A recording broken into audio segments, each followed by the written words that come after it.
Okay, so we are going to start with macroeconomics. So firstly, what is exactly macroeconomics?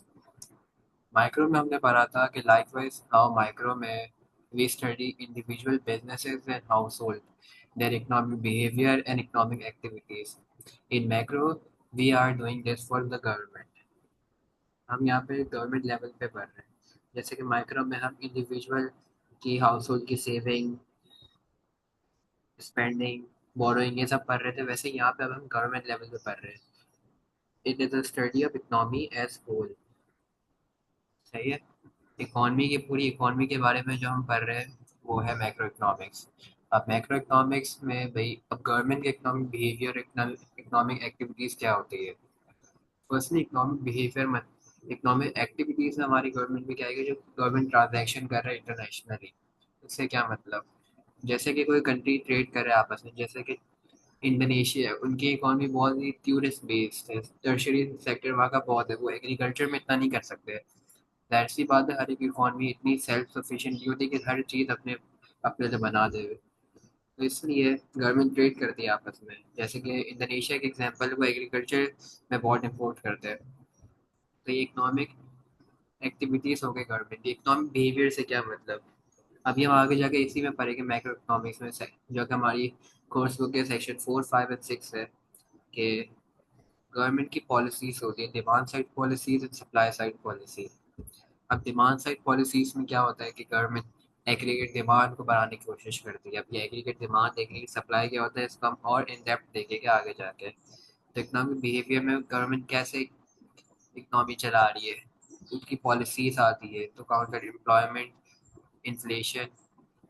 अब यहाँ पे एक अजीब सा टेबल बना हुआ है जिसमें लेफ्ट साइड पे यहाँ पे इकोनॉमिक इंडिकेटर्स लिखे और यहाँ पे गवर्नमेंट ऑब्जेक्टिव्स। अब इंडिकेटर से क्या मतलब इंडिकेटर से जैसे गाड़ी में इंडिकेटर होता है इंडिकेटर क्या करता है कि पीछे वाली गाड़ी को बता दे गाड़ी अब किस तरफ जाने वाली है किस तरफ टर्न वाली लेफ्ट पे राइट पे। इंडिकेट करने का क्या मतलब होता है कि आप किसी को कुछ बताओ। ये एक इंडिकेटर का ये मतलब है मैक्रो इकोनॉमिक्स में कि it tells us how an economy is doing. इन चीज़ों को देख के हम पता कर सकते हैं कि इकोनॉमी में क्या चल रहा है इकोनॉमी अच्छी चल रही है या बुरी चल रही है। अब मेरे ये लेफ्ट टेबल पे है government objective government macro economic objectives.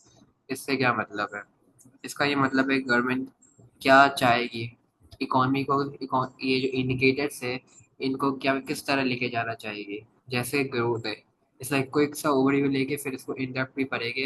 ये जितने भी इंडिकेटर्स हैं इनके कोई उनके चैप्टर्स आगे जाके तो उसको इन बिल्कुल डिटेल कवर करेंगे आगे जाके। Growth strong and sustainable growth हमारी स्ट्रॉन्ग हो और सस्टेनेबल हो। अनएम्प्लॉयमेंट हमारी अनएम्प्लॉयमेंट लो हो। Inflation low and stable. यहाँ पे गौर करने वाली बात ये है कि इन्फ्लेशन बिल्कुल ही जीरो नहीं बोली यहाँ पे नेगेटिव इन्फ्लेशन इन्फ्लेशन हो मगर लो हो और स्टेबल हो। ट्रेड ट्रेड हमारी बैलेंस हो और डिस्ट्रीब्यूशन ऑफ इनकम फेयर और लेस इनइक्वालिटी हो। अभी इन डेप्थ हम ये देखते हैं इन सारे इंडिकेटर्स को एक्सप्लोर करते हैं थोड़ा। इकोनॉमिक ग्रोथ क्या होती है ग्रोथ और इकोनॉमिक ग्रोथ का ग्रोथ और इकोनॉमिक ग्रोथ का बेसिकली मतलब ये है कि इकोनॉमी का साइज बढ़ रहा है इकोनॉमी की प्रोडक्टिव कैपेसिटी बढ़ रही है। It is an increase in countries real GDP over time. अब ये जीडीपी क्या चीज़ है भाई। GDP is the final value of all goods and services produce in an economy. यहाँ पे अगर हम देखें यहाँ पे गौर करने वाली बात है वो ये है फाइनल।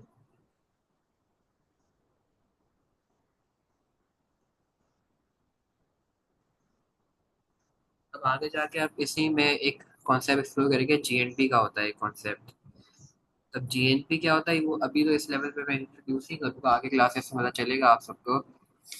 बेसिकली जीडीपी हमारे जो भी इकोनॉमी प्रोड्यूस हो रहा है उसकी फाइनल वैल्यू है। अकाउंटिंग में पढ़ा होगा मैन्युफैक्चरिंग अकाउंट में कि इन्वेंट्री की वो तीन टाइप्स होती है। एक होता है रॉ मटेरियल एक होता है वर्क इन प्रोग्रेस और एक होता है फिनिश। रॉ मटेरियल मतलब जो आप बेसिक सामान रिसोर्सेज यूज़ कर रहे हैं अपनी वो प्रोडक्शन में। वर्क इन प्रोग्रेस मतलब आपका काम पूरा हुआ नहीं है अभी तक काम चल रहा है अभी और काम होगा। और फिनिश गुड्स मतलब कि बिल्कुल काम हो गया। जीडीपी जब हम कैलकुलेट करते हैं ना तो वो भी हर एक गुड्स की फिनिश गुड्स एंड सर्विस की यहाँ पे एक वर्ड हाईलाइट करना चाहूँगा मैं फिनिश। गुड सर्विस की फाइनल वैल्यू रिकॉर्ड करता है जीडीपी के अंदर। कॉम्प्लेक्स चीज़ है। फॉर एग्जांपल के लेट्स से के हमारी इकॉनमी, उसके अंदर हम बुक्स बनाते हैं, सही है। एक ऐसे एग्जांपल, एक जनरल सी बुक्स बना रहे हैं। अब बुक्स हम बना रहे हैं, तो अब जैसे कि बुक मैंने बनाई, अकाउंटिंग के ऊपर एक मैंने बुक बनाई। उस बुक में सारे पेजेस हो गए, उसका कवर लगा दिया मैंने, क्रेडिट्स लिख लिए, बुक का टाइटल लिख लिया, अपना नाम लिख लिया ऑथर की जगह। तो इस पूरी कंप्लीट काम हो गया मेरा। तो उस बुक को हम फिनिश गुड बोले, क्योंकि वो रेडी टू यूज़ है। अभी मैं मार्केट में बेचने जाऊँ, कंज्यूमर उसको बाय करे तो फ़ौरन उसको यूज़ कर सकता है। इन कंपैरिजन अगर हम देखें इन वर्क इन प्रोग्रेस वाले गुड्स एंड सर्विसेज, तो उसका मतलब ये होता है कि जैसे कि वही बुक है, वो बुक के कुछ पेजेस मैंने अभी तक कंप्लीट नहीं किए, कवर नहीं लगाया, क्रेडिट्स नहीं लिखे, और भी बहुत कुछ। तो ये अभी इस पर काम जारी है, ये काम होगा, इसका अभी काम पूरा नहीं हुआ है। तो वो फिनिश गुड्स की कैटेगरी में नहीं आएगा। हम जीडीपी में उन्हीं को इंक्लूड करते हैं जो कि फिनिश गुड्स है, सही है। अब जीडीपी की दो टाइप्स होती है। फर्स्टली नॉमिनल जीडीपी और दूसरी है रियल जीडीपी। अब ये दोनों क्या होती है? अब हम जब भी इकोनॉमिक ग्रोथ का बात करते हैं ना, तो रियल जीडीपी की बात करते हैं। वो क्यों करते हैं? अब यहाँ पे देखो, nominal GDP, it is GDP not adjusted with inflation. अब यहाँ पे बात है कि inflation inflation basically is a persistent increase in the general price level। आपकी इकोनॉमी प्राइसेस बढ़ रही है, दिस इज इन्फ्लेशन। अब नॉमिनल जीडीपी है, वो इस तरह सेट है कि आपने प्रोड्यूस किया आउटपुट, उसकी फाइनल वैल्यू इन जो भी फाइनल वैल्यू बन रही है उससे मल्टीप्लाई करते हैं, फिर नॉमिनल जीडीपी वो जीडीपी आ जाता है। रियल जीडीपी में क्या होता है? It is GDP adjusted for inflation. अब यहाँ पे सब वो एक तरीका होता है कैलकुलेट करने का, जो हम इकोनॉमिक ग्रोथ के चैप्टर में ही देखेंगे, कि उसमें हम एक बेस ईयर लेते हैं, उसके प्राइसेस को यूज़ करते हैं, ताकि हमें एक रियलिस्टिक प्रेजेंटेशन मिल सके अपनी ग्रोथ का। यहाँ पे लिखा भी है नॉमिनल जीडीपी में, it does not provide a realistic representation of growth.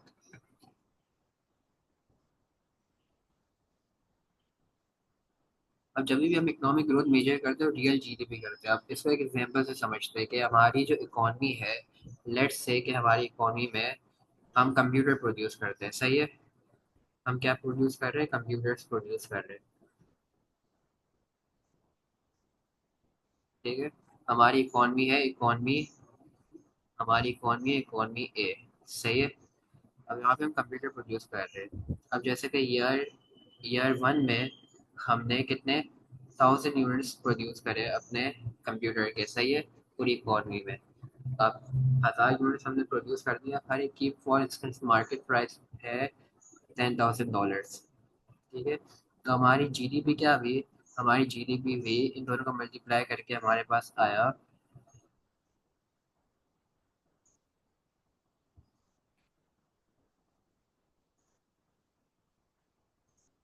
1 million dollar, ये हमारी जीडीपी है। अब लेट्स से कि दूसरे ईयर टू में हमारी इकोनॉमी में प्राइसेस बढ़ गए, सही है। आउटपुट हमारा उतना का उतना ही रहा, 1000, सही है। मगर प्राइसेस अभी 10,000 से बढ़ के 20,000 हो गई, 100% प्राइस में इंक्रीज आया है। अब हमारी जीडीपी क्या हुई? 2 मिलियन। तो सवाल ये है कि क्या हमारा आउटपुट बढ़ा है? नहीं, आउटपुट तो हमारा उतना का उतना ही है, पहले भी 1000 था, अभी भी 1000 है। तो चेंज क्यों आया इतना? जीडीपी नॉमिनल जीडीपी निकाली है हमने, जिसमें प्राइसेस बढ़ने की वजह से जीडीपी बढ़ी है। अब इससे क्या हमें, इससे हमें थोड़ी पता चल रहा है, ये तो हमें मिसलीडिंग है ना ये तो बहुत, कि ये तुम बता रही है ग्रोथ आई है इकोनॉमी में, मगर असल में हुआ कि इन्फ्लेशन आई है, ग्रोथ तो ही आई है। इसलिए इकोनॉमिक्स रियल जीडीपी यूज करते हैं, जिसमें इसलिए हम इकोनॉमिक ग्रोथ को हमेशा रियल जीडीपी से ही मेजर करते हैं, ठीक है। बाकी उसके बाद आता है unemployment. It is the number of labour resources idle of total available resources.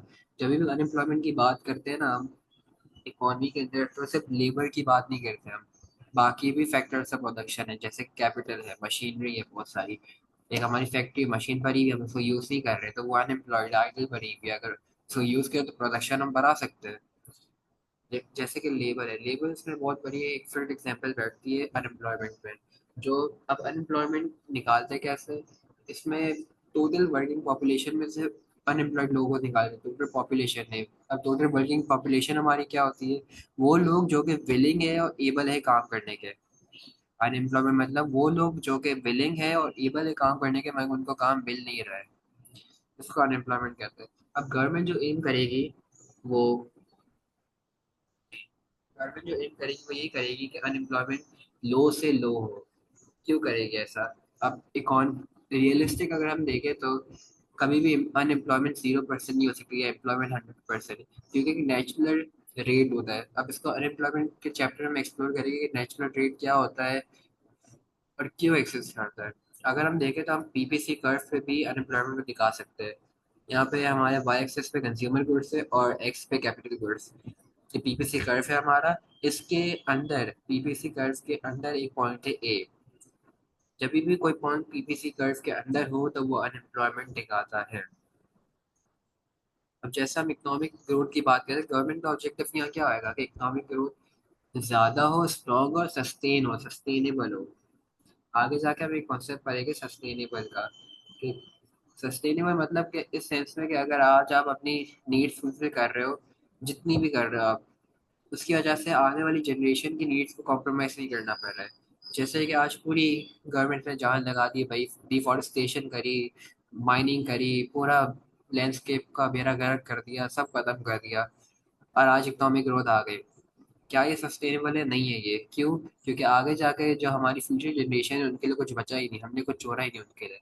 तो गवर्नमेंट का ये एम होता है कि सस्टेनेबल होनी चाहिए। एक और कॉन्सेप्ट आता है इकोनॉमिक्स में कि कभी कभार अगर इकोनॉमिक ग्रोथ बहुत ही रैपिड हो ना, बहुत ही जल्दी इकोनॉमिक ग्रोथ है, तो इन्फ्लेशन बहुत तेजी से आ जाता है, इसको भी हम सस्टेनेबल ग्रोथ बोलते हैं। अब गवर्नमेंट का एम ये होता है कि अनएम्प्लॉयमेंट लो से लो हो।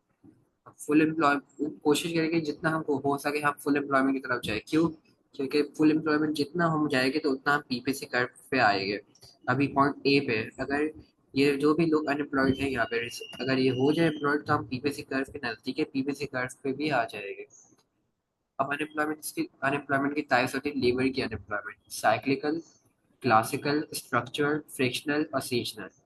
ये पूरा अनएम्प्लॉयमेंट के चैप्टर में इन डेप्थ हम करेंगे ग्राफ्स के साथ। ये होती क्या है अभी ओवरव्यू दे देता हूँ। साइक्लिकल मीन डिमांड डेफिशिएंट, आपकी इकोनॉमी में डिमांड है ही नहीं। डिमांड नहीं है तो क्या बिजनेसेस प्रोड्यूस ही कर रहे, प्रोड्यूस ही करे तो लेबर की क्यों जरूरत है भाई हमें? हम तो लेबर वो लेबर को एम्प्लॉय ही नहीं करेंगे। तो इसको हम बोलते हैं साइक्लिकल अनएम्प्लॉयमेंट। एक होती है क्लासिकल। ट्रेड यूनियन के चैप्टर में पढ़ा होगा आपने सेक्शन 3 में माइक्रो इकोनॉमिक्स में, कि ट्रेड यूनियन हम कभी कभार वेजेस को मार्केट के इक्विलिब्रियम वेज के पॉइंट से ऊपर सेट कर देती है। उसकी वजह से होता क्या है कि फर्म्स लेबर की डिमांड कॉन्ट्रैक्शन आती है लेबर की डिमांड में, और सप्लाई में एक्सटेंशन आती है क्योंकि वेज रेट बढ़ गए। इसकी वजह से अनएम्प्लॉयमेंट क्रिएट हो जाती है, मार्केट में एक्सेस सप्लाई ऑफ लेबर आ जाता है। तो उसका वही बेसिकली क्लासिकल है, क्योंकि ग्राफ में से समझेंगे बहुत आसान होगा। स्ट्रक्चर मतलब जबकि लेबर और लेबर की स्किल और इन डिमांड स्किल में मिसमैच हो। जैसे मेरी स्किल है इकोनॉमिक्स में मगर डिमांड मार्केट में आईटी की है, तो ये स्ट्रक्चरल अनएम्प्लॉयमेंट है। फ्रिक्शनल मतलब एक जॉब से दूसरी जॉब। जैसे कोई बंदा है वो अभी जॉब कर रहा है किसी बैंक में, उसने वो जॉब छोड़ी और दूसरी जॉब में लग गया। इस बीच में टाइम ड्यूरेशन उसका फ्रैक्शनल फ्रैक्शनल अनएम्प्लॉयमेंट कहते हैं। और दूसरी ये सीजनल, आखिरी ये सीजनल अनएम्प्लॉयमेंट। मतलब सीजन आया तो आपकी जॉब लग गई, सीजन गया तो आपकी जॉब चली गई। ये अगर हम रियल लाइफ में देखें तो ये मालदीव और गोवा में होता है कि जब पीक के सीजन होते हैं फुल अनएम्प्लॉयमेंट होती है टूरिस्ट में, टूरिज्म इंडस्ट्री में, जैसे कि hotel staff, tourist guides, drivers. वैसे ही सीजन ज़्यादा है सबकी जॉब चली जाती है, इसको हम बोलते हैं seasonal unemployment. Now is inflation. Inflation is the persistent increase in general price level. अपना एक बहुत बड़ा मिसकंसेप्शन होता है हमारे यहाँ कि इन्फ्लेशन जो है वो प्राइस प्राइसेस तो बढ़ रही है, सही है। अब लोग ना समझने में गलती करते हैं इन्फ्लेशन को। जैसे कि फॉर इंस्टेंस यहाँ पे, जैसे कि इन्फ्लेशन हमारी 3% थी, मगर इन्फ्लेशन कम होके अब हो गई ईयर 2 में 2%। तो कुछ लोग इसको ना डिफ्लेशन बोलते हैं, मगर ये बिल्कुल गलत है। इन्फ्लेशन अभी भी है इकोनॉमी के अंदर। भले हमारी इन्फ्लेशन की फिगर गिर गई है मगर अभी भी प्राइसेस बढ़ रहे हैं। ईयर 1 में जैसे फॉर इंस्टेंस हमारी एक कॉमोडिटी की प्राइस $100 थी। इन्फ्लेशन हमारे पास आया इन्फ्लेशन हमारे पास आया 3% का, जिसकी वजह से अब हमारी प्राइस हो गई 103%। अब अगले साल 2% का इन्फ्लेशन है, 2% मतलब 103 × 2/100। अभी कितना होगा वो तो फिलहाल मुझे पता नहीं, मेरे कैलकुलेटर मेरे पास नहीं, मगर 2% का मतलब अभी भी प्राइसेस बढ़ रही है। एट अ स्लोअर रेट बढ़ रही है, मगर प्राइसेस स्टिल बढ़ रही है। अब जहाँ पे अगर हम बात करें डिफ्लेशन की, deflation is when this figure turns in negative, -1%, -2%। और अगर हम डिफ्लेशन की तरफ से बात करें, डिफ्लेशन अगर 1% है, 2%, डिफ्लेशन बेसिकली ये कि इकोनॉमी प्राइस गिरते ही जा रही है, बढ़ नहीं रही है। अब ये जापान के केस में सच है कि 90s में, लेट 90s अर्ली 2000 में, और अभी भी इसको लॉस्ट डेकेड कहा जाता है जापान की हिस्ट्री में। वहाँ पे डिफ्लेशन थी। डिफ्लेशन की टाइप्स होती है, एक गुड डिफ्लेशन होता है, एक बैड। अब डिफ्लेशन के भी अलग इम्पैक्ट्स होते हैं। अब लोग बोलते हैं प्राइसेस कम हो रही है, बहुत फायदा है भाई, अच्छी बात है, मगर इसके भी अलग ड्रॉबैक्स है जो कि इन्फ्लेशन के चैप्टर्स में कवर होता है। इन्फ्ले अगर 0% फिगर मतलब प्राइसेस जो चेंज ही नहीं हो रही है, प्राइसेस वही की वही है इन्फ्लेशन। अब इन्फ्लेशन भी इकोनॉमी के लिए अच्छा हो सकता है। वो कैसे हो सकता है? वो होता है डिमांडफुल इन्फ्लेशन। डिमांडफुल इन्फ्लेशन मतलब इकोनॉमी में डिमांड बढ़ रही है तो प्राइसेस बढ़ रही है। अब एग्जाम्पल से इसको समझते हैं कि फॉर इंस्टेंस आप स्कूल में जा रहे हैं, अपने स्कूल में आप पैनकेक्स बेच रहे हैं, सही है। आप अपने घर पे ओवन में कितने पैनकेक्स बना सकते हैं? मैक्सिमम आप 5 एट अ टाइम बना सकते हैं।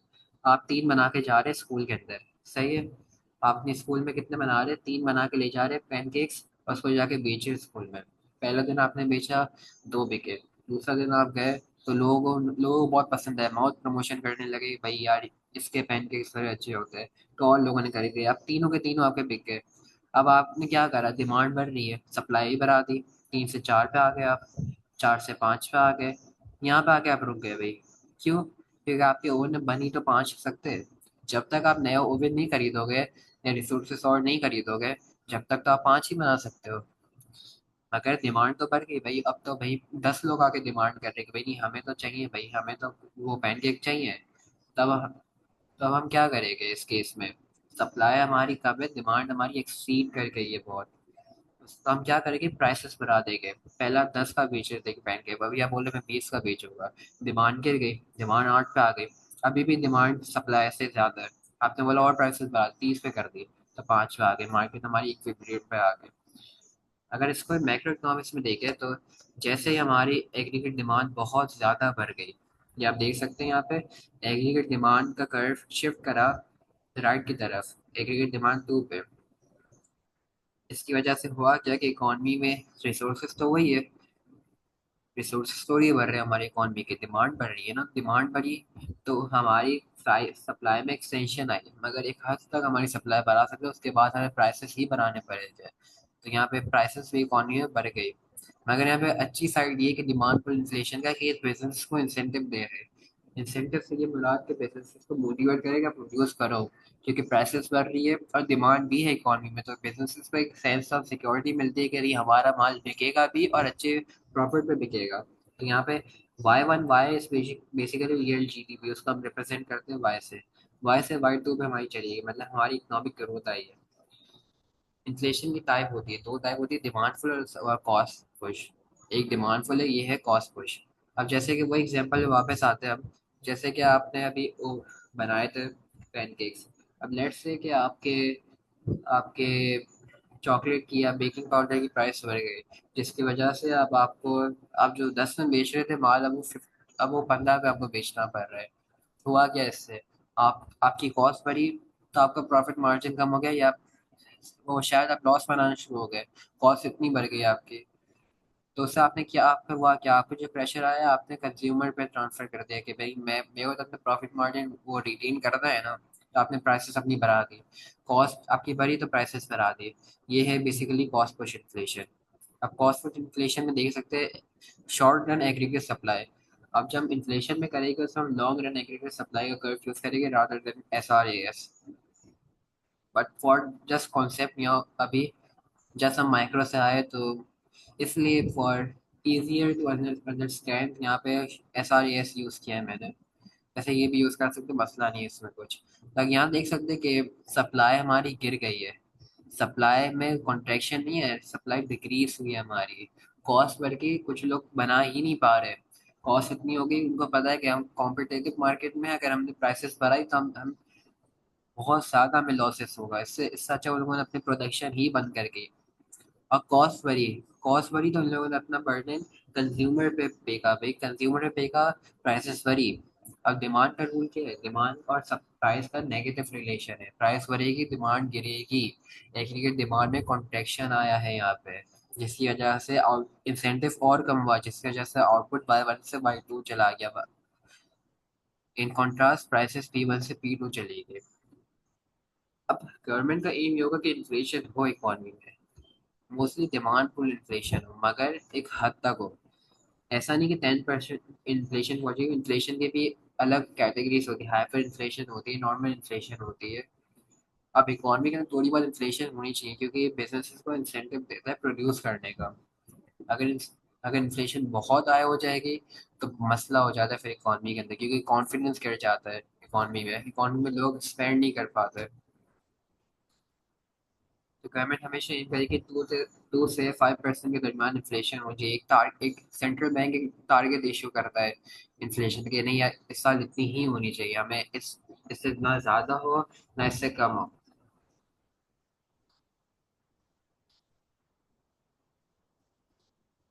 एक और गवर्नमेंट का ऑब्जेक्टिव होता है fourth trade. It is exchange of good and services between countries. अब ट्रेड से क्या मुराद है? ट्रेड मतलब दो कंट्रीज या एक दो से ज़्यादा कंट्रीज आपस में चीज़ें खरीद रहे हैं और बेच रहे हैं। जैसे कि पाकिस्तान है, पाकिस्तान ने यूके में अपना रॉ कॉटन भिजवाया, उन लोगों ने वो कॉटन से कपड़े बना के यहाँ पाकिस्तान में भिजवाए। ट्रेड ही हो रही है यहाँ पे, हालांकि नुकसान यहाँ पे है, मगर ट्रेड यहाँ पे हो रही है। ट्रेड, अब ट्रेड होती क्यों है? हर कंट्री अपने अपने हिसाब से हर चीज़ नहीं बना सकती, ये रूल है। जैसे कि इंडोनेशिया के भी एग्जांपल हमने चाहिए, अब चाइना मैन्युफैक्चरिंग में इस वक्त दुनिया में लीडिंग कंट्री है, मगर बहुत से ऐसे सेक्टर हैं जहाँ पे उसकी इकॉनमी इतनी सफिशिएंट नहीं है कि वो लोकल डिमांड को फुलफिल कर सके, उनको भी इंपोर्ट करना पड़ता है। अब ट्रेड के हमारे दिमाग में आते हैं import and export. Import is basically कि आप बाहर से कोई सामान खरीद रहे हो, और एक्सपोर्ट ये है कि आप बाहर कोई सामान बेच रहे हो अपना। इसको याद करने का ये तरीका है, आई से इन आता है तो मतलब मुल्क के अंदर सामान आता है तो इम्पोर्ट्स। एक्सपोर्ट मी ई से आ रहा है, मीन्स एग्जिट, और मुल्क से सामान एग्जिट कर रहा है तो एक्सपोर्ट। अब ट्रेड में आता है ट्रेड। अब ट्रेड में गवर्नमेंट का ऑब्जेक्टिव होगा balance of payment stability, balance of trade हमारा स्टेबल हो। अब ये क्या होता है? ये कॉम्पोनेंट्स होते हैं, जैसे कि हमारी कंपनी में होता है कि हमारे बिजनेस में होता है कि फाइनेंशियल स्टेटमेंट बनती है, जिसमें सारी फाइनेंशियल ट्रांजैक्शन होती है। वैसे ही बैलेंस ऑफ पेमेंट में सारी गवर्नमेंट की फाइनेंशियल ट्रांजैक्शन रिकॉर्ड होती है। अब इसके भी इस कंपोनेंट्स होते हैं, एक होता है करंट अकाउंट, कैपिटल अकाउंट और फाइनेंशियल अकाउंट। इनमें क्या होता है, ये क्यों होता है, ये है हमारा सेक्शन 6 का टॉपिक, जिसमें हम इन डेप्थ इसको पढ़ेंगे। फिलहाल के लिए ये कि गवर्नमेंट सोचेगी कि हमारी इम्पोर्ट्स एक्सपोर्ट से ज़्यादा होनी चाहिए। देखते हुए तो ये लग रहा है कि बहुत ही यार बुरी चीज़ है हमारी इम्पोर्ट ज़्यादा है भाई। हमारा बैलेंस ऑफ ट्रेड डेफिसिट में चले जाएगा। मगर शॉर्ट रन में अगर हम कैपिटल गुड्स मंगवा रहे हैं बाहर से, फॉर इंस्टेंस के मेरी मुल्क इकॉनमी ए के अंदर मैं सोच रहा हूँ कि इंडस्ट्री मेरे को ग्रो करवानी है, ताकि मैन्युफैक्चरिंग सेक्टर में हमारी इकॉनमी लीड करे। मगर उसके लिए मुझे रिसोर्सेज तो चाहिए ना, मशीन चाहिए। तो वो मशीन मैं बाहर से मंगा रहा हूँ। इन शॉर्ट रन वो मेरी इम्पोर्ट्स को बहुत बढ़ा देगा, मगर उन्हीं कैपिटल गुड्स से जो मैं माल बनाऊंगा, आउटपुट बनाऊंगा, उसको मैं एक्सपोर्ट करूंगा, जिससे लॉन्ग रन में मेरी इकॉनमी को फायदा होगा, एक्सपोर्ट ज़्यादा होगा। अब दूसरा ये है कि हमारी एक्सपोर्ट ज़्यादा हो इम्पोर्ट से, या हमारे इम्पोर्ट्स और एक्सपोर्ट बिल्कुल इक्वल हो आपस में। ये गवर्नमेंट को सोचना पड़ता है। अब उसमें गवर्नमेंट की प्लानिंग बहुत ज़रूरी है। गलत प्लानिंग इकॉनमी को बर्बाद भी कर सकती है। नेक्स्ट है रीडिस्ट्रीब्यूशन ऑफ इनकम। इससे क्या मतलब है? Everyone gets equal play, no relative और absolute poverty, taxation policies example progressive. अब इनकम डिस्ट्रीब्यूशन से मतलब कि जितनी हो सके, जितनी पॉसिबल हो फेयर। ऐसा नहीं कि अमीर अमीर होते जा रहे हैं, गरीब गरीब होते जाते हैं, जो कि कैपिटलिज्म में कॉमन है। ये जो कॉन्सेप्ट है कम्युनिज्म में बहुत देखने को मिलता है कि भाई सबको इक्वल पेमेंट मिलनी चाहिए ताकि इकोनॉमिक इनइक्वालिटी ना हो इकोनॉमी के अंदर। अब गवर्नमेंट ये नहीं चाहेगी कि भाई कि जैसे कि एक स्वीपर और डॉक्टर को इक्वल पे मिले, मगर वो ये चाहिए कि ऐसा ना हो कि डॉक्टर अमीर ही होते जा रहा है और जो स्वीपर है वो गरीब ही होते जा रहा है या उसकी जॉब भी चली जाए। गवर्नमेंट की कोशिश ये होगी कि इकॉनमी के अंदर पावर्टी कम से कम हो। एब्सोल्यूट पावर्टी मतलब एक पावर्टी की लाइन होती है हर कंट्री में अलग होती है, उसको बनाते हैं डिपेंडिंग ऑन द नीड्स के कितने लोग। पावर्टी एब्सोल्यूट पावर्टी में वो लोग रहते हैं जो कि बिल्कुल अपनी बेसिक नीड्स को भी नहीं कर परचेज कर पा रहे हैं। इन कॉन्ट्रास्ट रिलेटिव पावर्टी मतलब कि रिलेटिव मतलब कंपैरिजन में यूज होता है कि एक पार्ट ऑफ वो इकोनॉमी के बहुत ही करीबी में रह रहा है relative to an other part. अब गवर्नमेंट क्या करना चाहेगी इस स्टेट में कि गवर्नमेंट कोशिश करेगी कि वो कम से कम पावर्टी रखे अपनी। जैसे चाइना है, उसमें पावर्टी मेकर से 1% के नीचे चली गई है अभी। वो टैक्सेशन पॉलिसी यूज करेंगे, इनकम भी डिस्ट्रीब्यूट करेंगे। टैक्सेशन पॉलिसी इसमें क्या एग्जाम्पल ये प्रोग्रेसिव की, प्रोग्रेसिव मतलब जैसे आपकी इनकम बढ़ते जाएगा आपके ऊपर टैक्स का बर्डन भी बढ़ता जाएगा। अब गवर्नमेंट क्या करेगी, इस टैक्स को यूज करेगी गरीबों में बांटेगी। बांटेगी कैसे, ऐसा नहीं घर घर जाके 50 वो घर घर जाके पैसे देगी। रादर गवर्नमेंट क्या करेगी, उसी पैसों को यूज करेगी उसी फाइनेंस को और उसको इन्वेस्ट करेगी उन्हीं पुअर पीपल की स्किल अपग्रेडेशन पे ताकि वो भी अच्छी जॉब ले पाए और उनकी क्वालिटी उनके फैक्टर्स ऑफ प्रोडक्शन की बढ़ जाए जिससे इकोनॉमी में कम से कम रिलेटिव पॉवर्टी हो।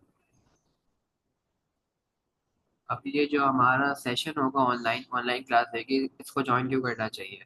फर्स्टली ये मेरा प्रॉमिस है आप सबसे कि जो भी ये क्लास ज्वाइन करता है हमारा बैच जो कि 20 जून से स्टार्ट होते फॉर द क्लास ऑफ 2026 मई जून, अगर आप ज्वाइन करते तो ये मेरा प्रॉमिस है कि दिसंबर एज ऑफ दिसंबर 2025 मैं पूरा ओ लेवल इकोनॉमिक्स का सिलेबस कंप्लीट करवा दूंगा। प्लस लास्ट डेकेड के 2015 से लेके 2025 तक जितने भी पास पेपर से जितने पास पेपर क्वेश्चन से वो सारे करेंगे। एक एक आंसर मैं बताऊंगा कि कैसे लिखने 8 मार्कर 6 मार्कर और सारे टॉपिक्स इन डेप्थ कवर करेंगे with graphs and real life practical examples. तो जिसको भी जो भी विलिंग है ज्वाइन करने के link is in the description. Thank you. अल्लाह हाफिज़।